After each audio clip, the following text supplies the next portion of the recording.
So again, we're finding the vertical and horizontal asymptotes for this other function, g of x, which is x squared over x squared minus 3x minus 4.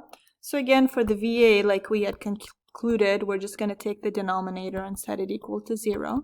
And that's a quadratic function. And that just means, all right, factor and see what solutions will pop out. So once we factor that, we have x minus 4 is 0, which says x has to be 4. Or we have x plus 1 is 0, which means x has to be negative 1. So this function has two vertical asymptotes. And for the horizontal asymptote, remember we just said you do degree analysis for this shortcut if all we have to do is find them. So we've got x squared over x squared minus 3x minus 4. In this case, the degrees are both the same. So basically, I just worry about this leading term and this leading term. And since the leading coefficient for both of them is 1, my horizontal asymptote will just be 1 over 1, which is 1. If the coefficients were something different, like 2 over 1 or 3 over 5, then my horizontal asymptote would be 3 over 5. So visually, basically this g of x function has this going on. I have 1, 2, 3, 4, a vertical asymptote there, negative 1, a vertical asymptote there, and then for my horizontal asymptote, it's just y equals 1. And then we'll, in the next part, second part of this lesson, we'll look at how to fill in those pieces with what the graph actually looks like. For now, our goal is just VA and HA. Let's go look at the third example. So for part C, again, VA is going to be rather quick. Maybe stop the video and try it on your own, and then come back and look at the solution. So I'm going to have you try this. Find both and then come back for the solution, or the answers in this case, since we're not really solving an equation, we're just finding VA and HA. Okay, hopefully you had a chance to try that on your own. So for the VA, denominator set to 0, which means t squared minus 1 set to 0. Well, that's a difference of squares. Remember, factoring is something you need to know. So that pops out a negative 1, and that pops out a, or that's actually a positive 1. And that pops out a negative 1. So those are our two vertical asymptotes. For the horizontal asymptote, let's go look at the degrees. This one has degree 1. This one has degree 2. And since the degree on top is less than the degree in the bottom gets bigger quicker, and this thing eventually approaches 0. So we end up with y equals 0 as our horizontal asymptote. Again, the degree on top is less than the degree in the bottom.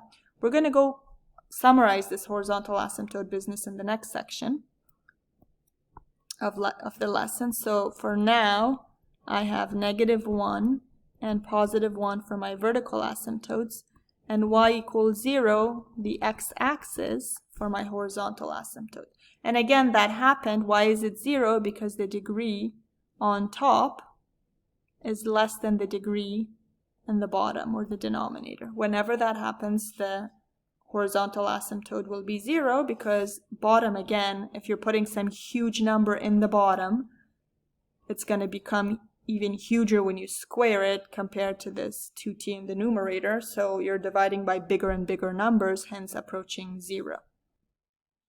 All right, so what we just talked about, let's go summarize this for the horizontal asymptotes, because it may have sounded a bit confusing. Vertical asymptote, well, you go to the denominator, you set it to 0, and you pop out your vertical asymptotes. For the horizontal, there's going to be some analysis. So let's say I have a function of this form, and the subscripts and superscripts basically just are, right, that this is the numerator that has degree n,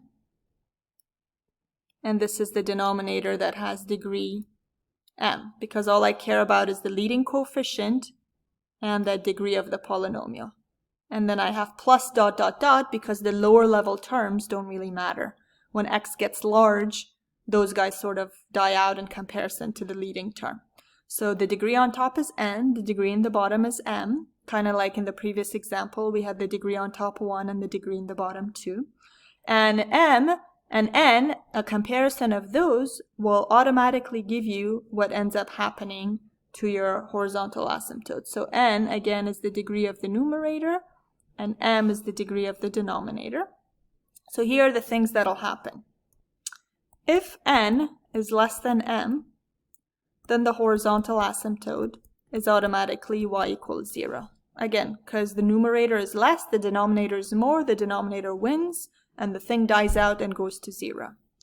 If n is equal to m, then the horizontal asymptote is automatically those leading coefficients, a sub n over a sub m, whatever those numbers were. This is kind of like part B example. Remember, the degrees were both 2. I just went and pulled out 1 over 1 from the coefficients. Or even, let's go back to part A example, the degrees were both 1. I just pulled out 2 and 1 as my coefficients, and it ended up being 2 over 1. So that's the case where the degrees are the same. And in the last case, if the degree on top is greater than the degree in the bottom, then horizontal asymptotes, there are none. You end up possibly having a slant asymptote or some other kind of asymptote, which we'll talk about later. So basically, if the degree on top is less, y equals 0 is your horizontal asymptote. If the degrees are identical, just pull out the coefficients. That's your horizontal asymptote, their quotient. And if the degree on top is bigger, forget it, there's going to be no horizontal asymptote. Those are the 3 cases we're going to deal with. So let's look at example 5, and I'm going to have you stop the video, try this, and come back for the answers. Alright, so hopefully you had a chance to try that.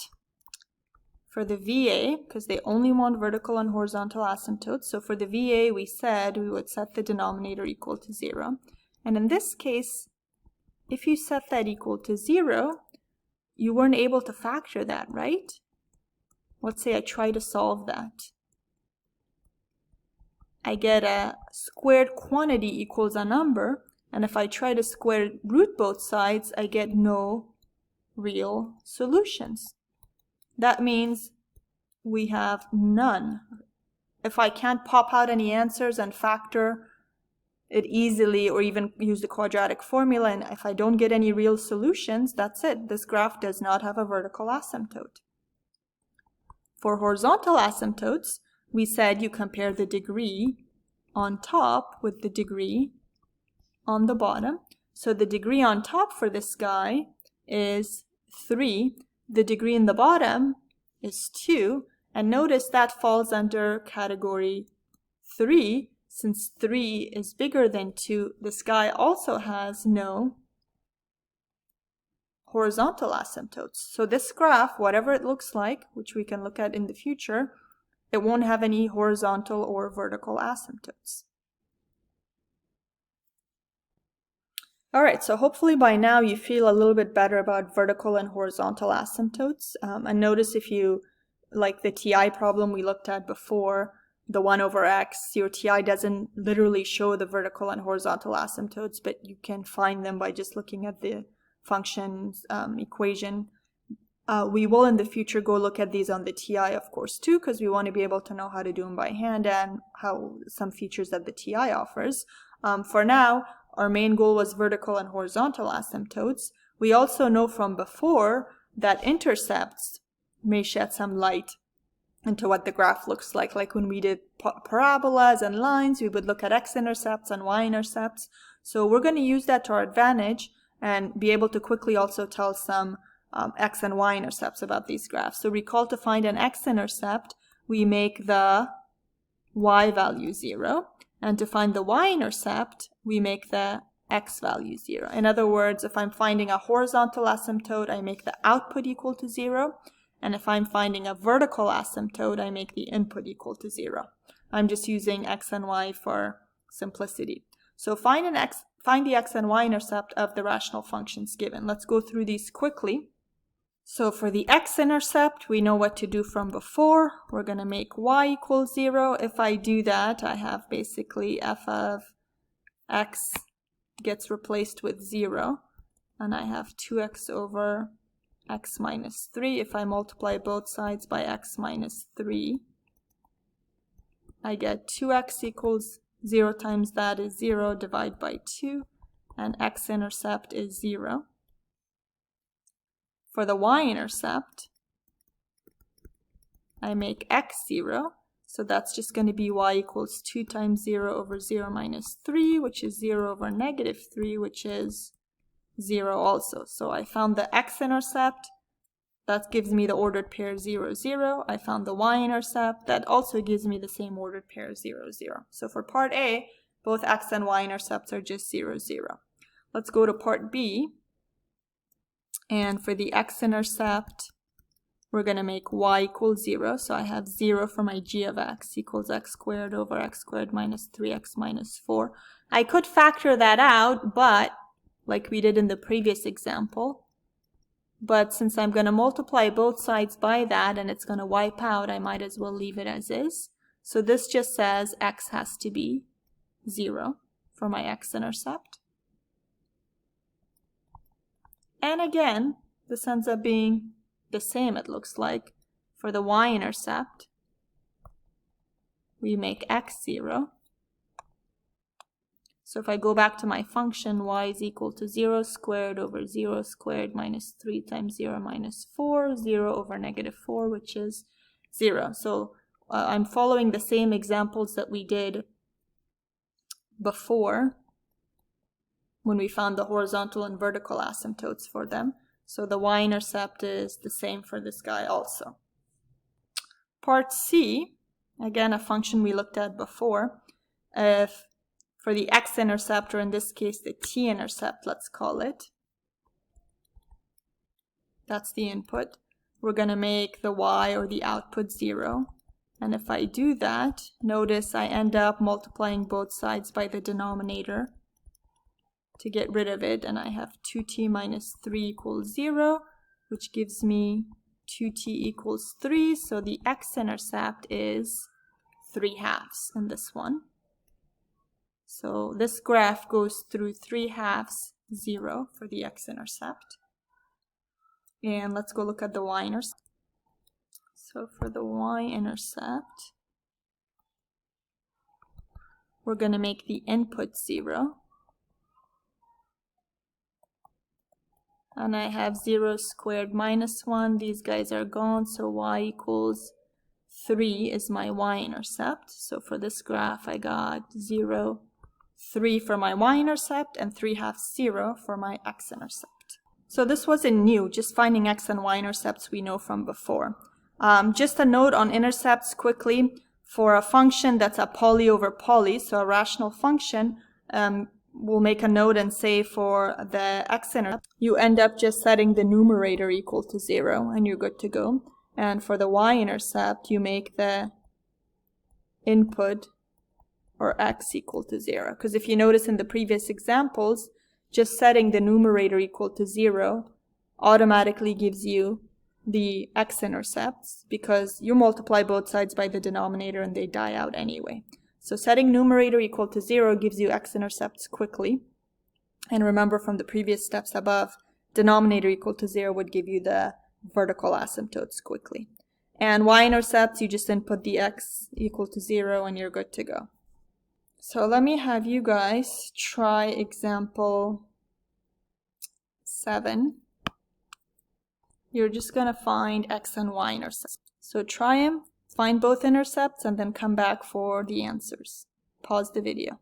So for the x-intercept, you should have gotten -2, 0, and 2, 0, 2 x-intercepts for this graph. And for the y-intercept, when you put in a 0 for your inputs or your x's, you end up, it looks like, with a -1. So 0, -1 is the y-intercept for this one. And for our last example, we'll do it in the next video. We'll graph this one function, sketch it, by just looking at asymptotes and the intercepts. So your goal for this section really was just vertical, horizontal asymptotes, x-intercepts, and y-intercepts. That's what you want to mainly practice.